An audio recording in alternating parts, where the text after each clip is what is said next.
Is CrossFit too expensive? Now, this is one of the biggest questions or objections that I get from people when they try CrossFit or they're a member for a while and they're feeling like the pinch of CrossFit's cost starts to wear away at their bank account. Hi guys, this is going to be another video talking about two sides. The side of the value of CrossFit and why I believe the amount that you pay for CrossFit is completely worth it, but also a non-biased view looking at some of the reasons why people tend to stray away from CrossFit or they don't see that same value that I see myself personally. Like all my videos, agree to disagree. Comment down below on your reason of why you do CrossFit, or maybe your reason that you tried it but you didn't buy in to the big and large growing sport that CrossFit is. I'd like to hear it, so comment down below. Let's get into the video. CrossFit. To many, it's a way of life. A contingency of crazy idiots aimlessly throwing barbells around and creating human Ferris wheels with their own rotator cuffs. But it's much more than that. CrossFit is a methodology developed to fight against a generation of diabetics. Developed for people to come together, stay active, and perform constantly varied functional movements at a relatively high intensity. Yes, it is a cult. CrossFit is no doubt ingrained into many lives around the world, with over 15,000 affiliates ranging from America to England, Iran, and even in the islands. There is pretty much no place you can find a CrossFit gym. But just like everything in life, CrossFit isn't for everyone. It doesn't fit into everyone's schedules, and it doesn't appeal to all individuals. Yet one of the main objections people are giving their CrossFit trainers are, I like CrossFit, but it's just a little bit too pricey for me. Global Gym over there is only $15 a month, but I'm forking out $50 to $110 a week for some drill sergeant to rip shreds into my asshole for 1 hour of power, only to have my 1 arm back squat repped out like it's a cheap hooker getting passed around like the high school joint by some 65-year-old grandma.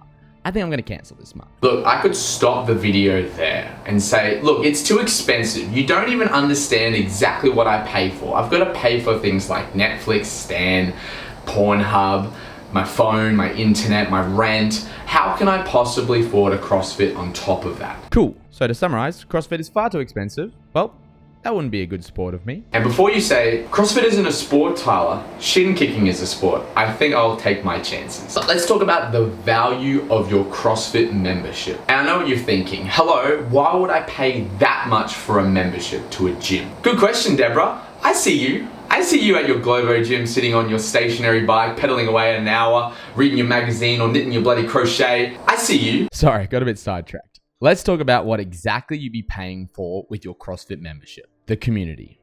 It's a priceless element of any CrossFit gym. The CrossFit community is the staple and the pinnacle of the most successful CrossFit boxers. Close-knit, tight groups of people who accept any race, gender, religion, or nationality within the regards that you do CrossFit. When you buy into CrossFit, generally each specific gym or box, as they're called, due to the steel warehouse garage look of the gym, fuck oath it's a box, during summer it's like a microwave. You buy into the community created by its owner or staff of that specific gym. The community is really what separates CrossFit from a regular gym. Because apart from your gym partner, no one is going to openly ask you how your day was or what you're up to on the weekend. The only words you get at a regular gym are, "Wait bro, how many sets you got left?" Or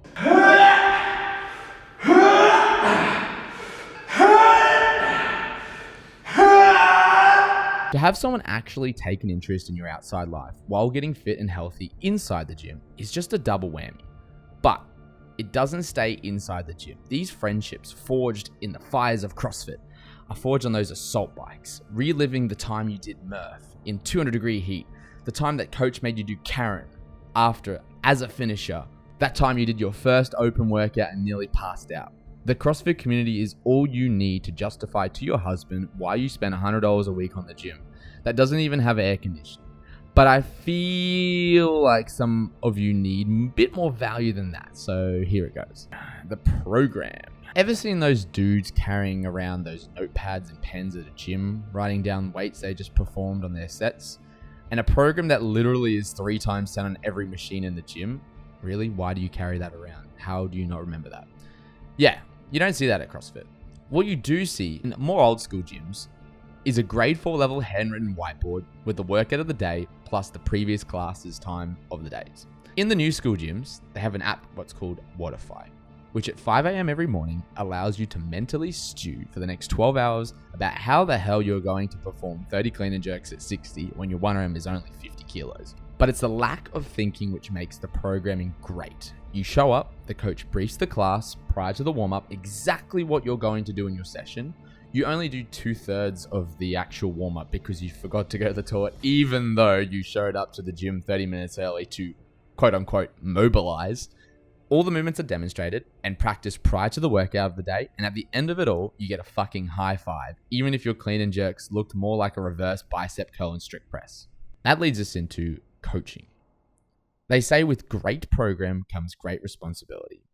Generally, what they are referring to is the fact that you have no idea what half the movements in CrossFit even looks like, which is where your coach comes in.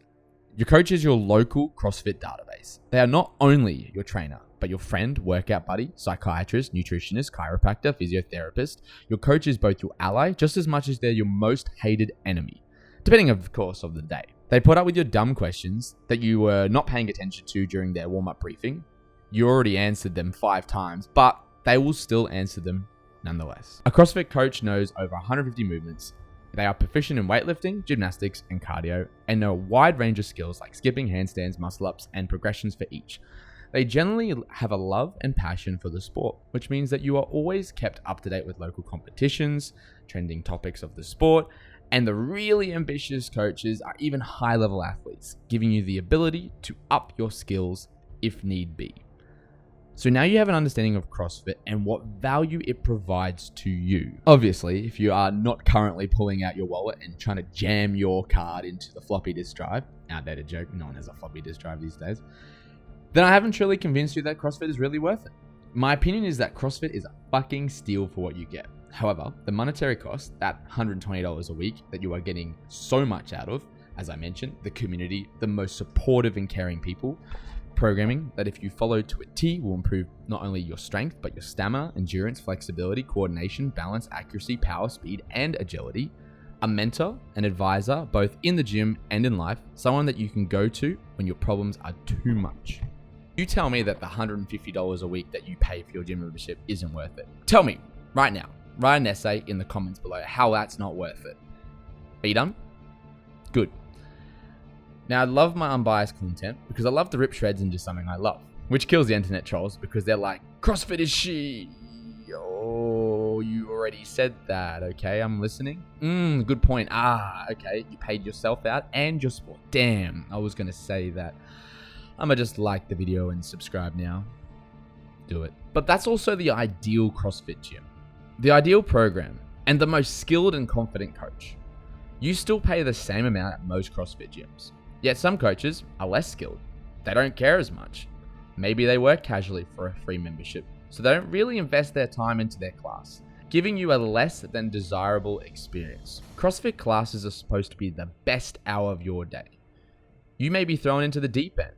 With 20 minutes of lifting experience, having to perform a snatch, one of the most technical Olympic weightlifting movements that takes even the best and most skilled athletes 10,000 hours to master. You got to do that on your first day. Being demolished by the 9 a.m. class full of mums who spend the majority of their session going to the toilet, yet somehow they can touch and go deadlifts at 225 pounds. You have to look at the gym itself. Some gyms have old, rusted, and unclean facilities, terribly maintained gear, and sweat everywhere. Most gyms are located in industrial areas or huge warehouses, with the running track located on an open, busy road. During the summer, gyms are about 110 degrees, and if you're not accustomed to taking your shirt off, you'll be drenched in sweat from the entrance to your locker.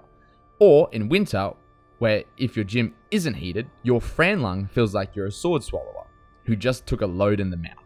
During busy periods, you won't receive much one-on-one time. You'll be crammed onto a rig with 20 other people flailing off it, rocking it like an earthquake. There are far too many movements, and the lingo and jargon used can be quite intimidating to a newer member. If I were to go, okay guys, today's workout is Isabel, RXD is 60-40, this workout is for time, but don't do it in singles, okay? That weight is scalable. If you have any injuries related to the snatch, let me know. You'll be like, hey Ty, I have a question. What about? Everything. And on top of that, the pull-ups. Come on, $220 a week to get a $2,000 chiropractic bill. So, maybe CrossFit is too expensive, or maybe you're just looking for excuses on why you can't afford it. But like I mentioned in the introduction, CrossFit isn't for everyone. Just like all sports, whether it's bodybuilding, strongman, Olympic weightlifting, or powerlifting, CrossFit has a niche. If you openly tried it and say, I didn't feel like I got the value from CrossFit, but I see the appeal, then awesome. But just like my mum used to say, CrossFit coaching isn't a real job, Tyler. I mean, if you love something enough, no monetary cost, no obstacle in your way will ever reconsider you pursuing the sport that you love. So do you agree or do you disagree? Is CrossFit too expensive? Let me know your thoughts in the comments down below. I'd love to hear it. If you're a CrossFit enthusiast like myself and you love watching elite athletes pump out their day-to-day training, watch the playlist that I have posted in the section at the end of the video about Evan Morris and his journey. This will get your dick or vagina really hard. And, as always, stay a beast.